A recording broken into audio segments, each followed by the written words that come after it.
Hello everyone. तो आज afternoon रे आम शोलु कमला आसके कहला बाहर एत गहली मांकड़ नहीं कि आसचंती बाहर लोक मैंने गाड़ी नहीं कि चल देख। तो आम बाहरी पड़लु बाबू को उठे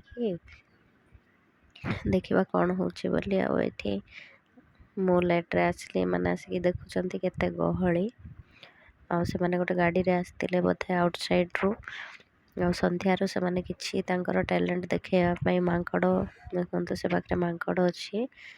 तो मांकड़ दीटा आ कुकुर आर छोट पुओ झी एम सब किसी कले मैजिक देखेले माने स्टंट टाइप रो किसी देखेले। आम तो देखनु शुणुलु जहाँ से मैंने माइक लगे बहुत साउंड रे से मैंने देखेले राति पर्यंत सब किसी चलला एमती। तो आम कि टाइम जामती सब देखिलु। तो बाबू पूरा एक्साइटमेंट हो जाऊँ मांकड़ देखिकी आठी पिला माने मते बहुत एक्साइटेड देखते समस्ते गहली हो गले कौन चलो बोली।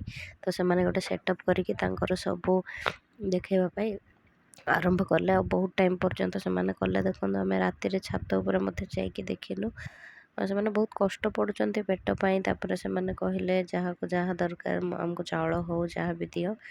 तो आम गलु किसी साहाଯ୍य एत से कष्ट पड़ुंट दुख लगिला छोट पिला दौड़ी चलैले केते रिस्क काम देवा कथा।